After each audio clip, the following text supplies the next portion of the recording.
Assalamualaikum warahmatullahi wabarakatuh.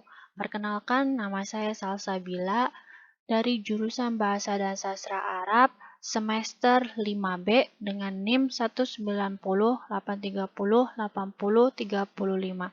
Di sini saya akan menjelaskan tentang neurologi bahasa dalam mata kuliah psikolinguistik yang diampu oleh Ibu Leni. Yang pertama ada struktur, fungsi, dan pertumbuhan otak. Otak atau cerebrum dan cerebellum adalah salah satu komponen dalam sistem susunan saraf manusia. Komponen lainnya adalah sumsum tulang belakang atau medula spinalis dan saraf tepi. Otak seorang bayi ketika baru dilahirkan beratnya hanyalah kira-kira 40% dari berat otak orang dewasa. Sedangkan makhluk primata lain seperti kera dan simpanse adalah 70% dari otak dewasanya. Kemudian, makhluk primata lain seperti kera dan simpanse dewasa memiliki otak seberat 450 gram, sedangkan otak manusia dewasa mempunyai otak seberat 1350 gram. Perbedaannya tidak hanya pada berat otak, tetapi juga pada struktur dan fungsinya. Pada otak manusia ada bagian-bagian yang sifatnya disebut manusia. Yang dimaksud adalah pendengaran, ujaran, pengontrolan alat ujaran, dan sebagainya. Sebaliknya, pada otak makhluk lain, banyak bagian yang berhubungan dengan insting yang dapat mengendalikan perbuatan makhluk tersebut. Dari gambar di samping terdapat permukaan otak yang disebut sebagai korteks cerebri tampak berkelok membentuk lekukan atau disebut sulcus dan benjolan atau disebut dengan gyrus. Dengan adanya sulcus dan gyrus ini permukaan otak menjadi lebih luas. Kemudian ada pembagian otak, yaitu yang pertama ada lobus frontal. Berperan sebagai pusat fungsi intelektual yang lebih tinggi, seperti kemampuan berpikir abstrak dan nalar. Kemudian, lobus parietal merupakan daerah pusat kesadaran sensorik di gyrus postcentralis atau area sensorik primer untuk rasa raba dan pendengaran. Kemudian ada lobus temporal berfungsi untuk mengatur daya ingat verbal, visual, pendengaran, dan berperan dalam pembentukan dan perkembangan emosi. Yang keempat ada lobus occipital berfungsi untuk pusat penglihatan dan area asosiasi penglihatan.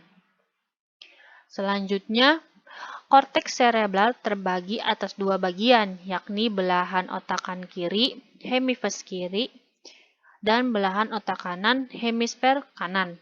Hemisfer kanan mengontrol pemrosesan informasi spasial dan visual, sedangkan hemisfer kiri mengontrol kegiatan berbahasa kognitif. Selanjutnya ada fungsi kebahasaan otak. Fungsi bicara bahasa dipusatkan pada hemisfer kiri bagi orang yang tidak kidal atau cekat tangan kanan right-handed. Hemisfer kiri ini disebut juga hemisfer dominan bagi bahasa dan konteksnya dinamakan korteks bahasa. Selain itu, berperan untuk fungsi memori yang bersifat verbal atau verbal memory. Sedangkan hemisfer kanan penting untuk fungsi emosi, lagu isyarat atau gestur, baik yang emosional maupun verbal. Terdapat penentuan dan pembuktian daerah tertentu dalam kaitannya dengan fungsi bicara bahasa dan fungsi-fungsi lain pada awalnya dilakukan dengan penelitian terhadap orang-orang yang mengalami kerusakan otak atau kecelakaan yang mengenai kepala. Kemudian dilakukan juga dengan berbagai eksperimen terhadap orang sehat. Selanjutnya ada teori fungsi kebahasan otak. Yang pertama, ahli bedah otak asal Prancis yaitu Paul Broca menemukan keretakan syaraf otak di bagian belakang lobus depan kiri atau di daerah frontal pada otak seorang pasien yang tidak dapat berbicara tetapi dapat menghasilkan ujaran secara normal. Yang kedua ada neurolinguistik Wernicke, seorang dokter Jerman yaitu Karl Wernicke yang menemukan kerusakan otak pada pasien di bagian belakang atau temporalis yang menyebabkan pasien tidak dapat memahami ujaran tetapi dapat berbicara seadanya.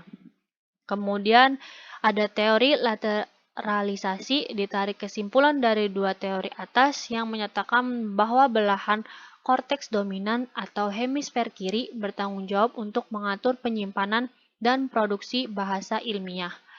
Kemudian ada yang keempat, ada teori lokalisasi dengan memperjelas pusat-pusat bahasa dan ucapan berada di daerah Broca dan Wernicke. Eksperimen teori literalisasi. Yang pertama ada tes menyimak rangkap, yaitu decoding listening, yang pertama kali diperkenalkan oleh Broadbent tahun 1954, lalu banyak dilakukan oleh Kimura tahun 1963 sampai 1964 dan Link tahun 1969. Hasil tes ini membuktikan bahwa telinga kanan atau yang dilandasi oleh hemisfer kiri lebih peka terhadap bunyi bahasa dibandingkan dengan telinga kiri yang dilandasi oleh hemisfer kanan. Dengan dilakukannya tes memperdengarkan pasangan kata yang berbeda. Selanjutnya yang kedua ada tes stimulus elektris atau electrical stimulation of brain, yaitu dengan tes ini pusat bahasa pada otak distimuluskan dengan aliran listrik melalui talamus lateral kiri. Tes ini pertama kali dilakukan oleh Penfield dan Rasmussen tahun 1951, lalu oleh Penfield dan Robert tahun 1959. Dan dilakukan juga terakhir oleh Ojeman dan Ward tahun 1971. Kemudian yang ketiga ada tes grafik kegiatan elektris atau elektris encephalografi, yaitu tes ini pertama kali diperkenalkan oleh Safer tahun 1967 dan yang pertama kali menggunakannya adalah Whittaker tahun 1971. Dengan membuktikan bahwa lateralisasi untuk bahasa adalah pada hemisfer kiri, sedangkan hemisfer kanan fungsi-fungsi lain yang bukan bahasa melalui grafik-grafik. Kemudian yang keempat ada tes WADA, yaitu tes amisal. Pertama kali diperkenalkan oleh pakar Jepang bernama J. Wada tahun 1959. Dengan melakukan tes obat sodium amisal diinjeksikan ke dalam sistem peredaran salah satu belahan otak. Kemudian yang kelima ada teknik fisiologi langsung atau direct physiological technique, yaitu teknik ini dilakukan oleh Kohn tahun 1971 untuk memperkuat hasil yang dilakukan pada teknik fisiologi, yaitu teknik atau tes menyimak rangkap yang pertama. Kemudian teknik fisiologi langsung ini merekam secara langsung getaran-getaran elektris pada otak dengan cara elektroencephalografi seperti yang dijelaskan pada tes grafik kegiatan elektris.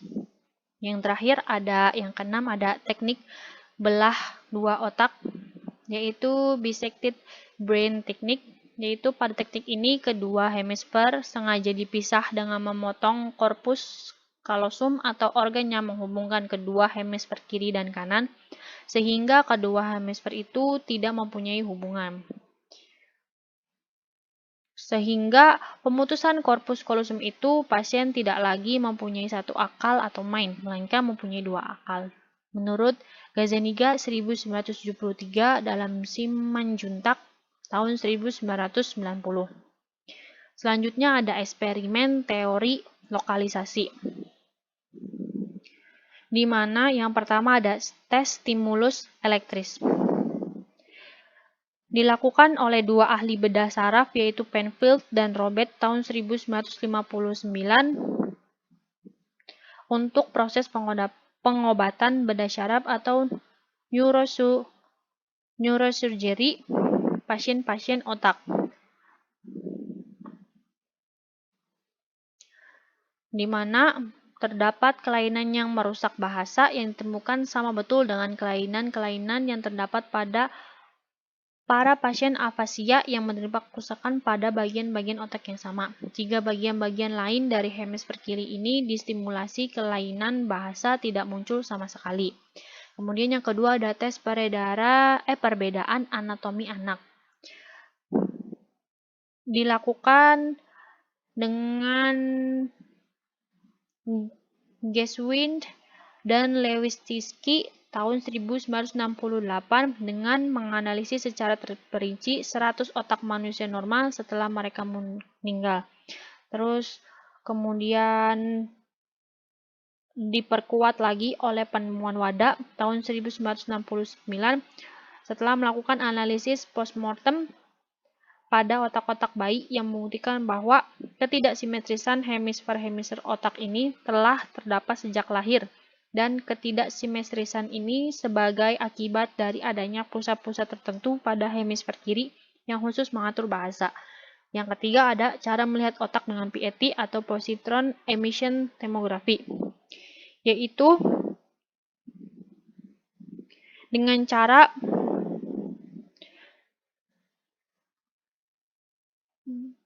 menggunakan alat yang bernama PET untuk melihat bagian-bagian otak. Setelah itu, kita dapat membuktikan bahwa kesadaran dan kepahaman yang lebih tinggi dapat menukar reaksi fungsional otak dari hemisfer kanan ke hemisfer kiri. Kiranya pengetahuan mengenai perbedaan nada-nada musik sudah menjadi pengetahuan yang didasarkan pada suatu hukum keteraturan, dan untuk ini memang hemisfer kirilah yang bertanggung jawab. Selanjutnya, ada kritik dari teori lateralisasi dan lokalisasi. Yang pertama, menurut Jule tahun 1985 yang berpendapat bahwa daerah otak yang mengalami kerusakan akan digantikan oleh bagian di otak lain. Yang kedua, ada Whittaker tahun 1977 berpendapat bahwa kandungan dalam otak yang menyusun perilaku manusia melibatkan keterkaitan beberapa wilayah otak. Yang ketiga ada Crescent tahun 1977 berpendapat bahwa kerjasama di antara bagian otak ditunjukkan oleh cara otak mengubah kata menjadi bahasa. Dari kritik teori lateralisasi dan lokalisasi, sebagai hasil penelitian lahirlah hipotesis hemisfer yang dominan. Sekian dari saya, kurang lebihnya mohon maaf. Wabillahi taufiq wa hidayah. Wassalamualaikum warahmatullahi wabarakatuh.